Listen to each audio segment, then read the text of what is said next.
Okey, Assalamualaikum dan selamat sejahtera. Okey, hari ni kita nak belajar bab 3, koordinasi dan gerak balas. Okey, apa maksud homeostasis? Okay, homeostasis adalah pengekalan keadaan persekitaran dalam badan suatu organisma supaya seimbang dan stabil. So, apa benda yang kita nak kekalkan ialah suhu, air, pH dan juga tekanan darah. Tapi untuk tingkatan 1 ni, kita hanya belajar macam mana nak kekalkan suhu dengan air je dekat dalam badan kita. Okay, kenapa nak kena kekalkan tu dekat dalam badan kita? Supaya dapat berjalan dengan baik semua fungsi kat dalam badan kita. Okay, ni contoh, kalau suhu terlampau tinggi, apa akan jadi kat kita? So, apa yang akan jadi? Sel dekat dalam badan kita akan mati. Okay, ni contoh macam cikgu cakap tadi. Apa yang kita nak kawal dekat dalam badan kita, ada yang kita belajar hari ni 2. Okey, sama ada satu ialah nak kawalkan kandungan air, satu lagi ialah kawal suhu badan. Okey, apa akan jadi dekat badan kita kalau aras air kat dalam badan kita terlampau meningkat? So, yang pertama sekali, kalau air banyak sangat kat dalam badan kita, otak kita akan kesan dulu air yang banyak tu. Okey, lepas tu apa akan jadi? Otak akan melakukan mekanisme pembetulan. So, apa yang berlaku kat sini? Otak akan menghasilkan hormon, akan dihantar pada ginjal. Jadi ginjal akan menghasilkan banyak air kencing. So, bila kita kencing, kandungan air kat dalam badan kita berkurang. Apa pula jadi kalau kandungan air kat dalam badan kita menurun? Sama juga, otak akan kesan dan kita akan kurangkan kencing, dan juga kita akan rasa haus. So, kita akan minum air dan akhirnya kandungan air dekat dalam badan kita pada aras normal. Okey, untuk suhu badan pula sama. Kalau suhu badan meningkat, otak akan kesan. So, apa akan jadi? Mekanisme pembetulan. Okey, salur darah kita mengembang, bulu roma condong, berpeluh, aktiviti hormon dan rangka berkurang dan kurang kencing. Okay, kenapa kita kurang kencing? Supaya badan kita ada banyak air. Okay, suhu kita akan menurun. Kalau awak perasan, kalau awak berlari, peluh awak akan banyak kan. Lepas tu awak akan nampak badan awak jadi merah macam tu. Tu sebab kita nak kurangkan suhu badan kita. Okay, apa akan jadi pula kalau suhu badan kita menurun? Okay, pertama sekali macam biasa, otak akan kesan. So, apa yang otak akan buat? Mekanisme pembetulan. So, sel darah kita kecut.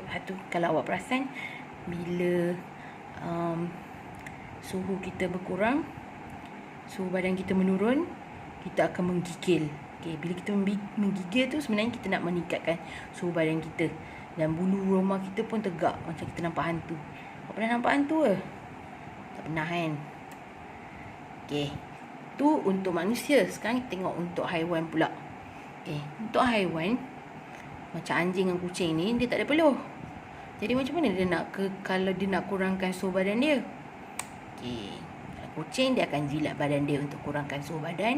Anjing pula dia akan jelirkan lidah dia untuk kurangkan suhu badan. Sebab tu kalau kita nampak anjing berlari tu, terjelir-jelir je lidah dia. Okay, yang ni untuk reptilia, cicak contohnya. Okay, cicak ni dia suhu badan dia mengikut suhu persekitaran. Okay, tingkatan 2 nanti awak belajar. Okay, macam mana dia nak pastikan suhu badan dia sama dengan persekitaran? Okay, contohnya waktu malam, persekitaran sejuk. So, aktiviti badan dia berkurang dan suhu badan dia menurun. Sebab tu waktu malam awak nampak cicak kat dinding. Tapi rumah cikgu tak ada cicak. Okay, waktu panas pula, sebab dia nak kekalkan suhu badan dia dengan suhu persekitaran, dia nak samakan.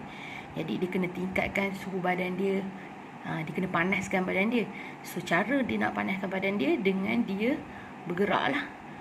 Aktiviti badan dia semakin bertambah. Okay, macam mana dia bertambah? Sebab tu waktu siang awak jarang nampak cicak, sebab dia bergerak laju pada waktu siang. Okay, seterusnya, siput. Okay, siput, kalau awak perasan, badan dia sentiasa berlendir kan. Jadi, confirm lah dia akan kehilangan banyak air. So, Dia kena duduk kat kawasan yang lembap untuk kekalkan air dekat dalam badan dia. Okey, seterusnya serangga. Okey, serangga pula, kalau awak pernah pegang serangga, tengok serangga, awak nampak dia punya badan tu berkilat kan. Okey, sebab apa? Badan dia berlilin. So bila badan dia berlilin, dia dapat kurangkan penyejatan air daripada badan dia. Okay, selain daripada tu dia ada dia boleh tutup spiracle dia kat situ. Okay, spiracle dia tu macam untuk dia bernafas lah. Okay, yang ni hemostasis dekat dalam tumbuhan. Okay, kalau awak tengok tumbuhan pada waktu tengah hari dia agak layu. Contohnya pokok pisang ni, dia akan gulungkan daun dia. Kalau pokok-pokok lain, semua daun dia jatuh ke bawah. Okay, itu waktu tengah hari. Sebab apa? Sebab dia nak kurangkan pengeluaran air daripada dia tu, daripada pokok tu. Okay. Kalau petang pula, pokok pisang tu mengembang semua daun dia. Okey, apa sebenarnya apa nama proses tumbuhan kehilangan air ni? Okey, proses dia ialah transpirasi. Okey, tumbuhan kehilangan air dalam bentuk wak air melalui stoma. Okey, kenapa tumbuhan nak kena lakukan proses transpirasi ni? Boleh tengok bab 2. Tak ada. Dalam bab 2 tak ada. Okey, kenapa tumbuhan kena buat transpirasi? Sebab bila tumbuhan keluarkan air melalui stoma, dia akan serap semula air melalui akar.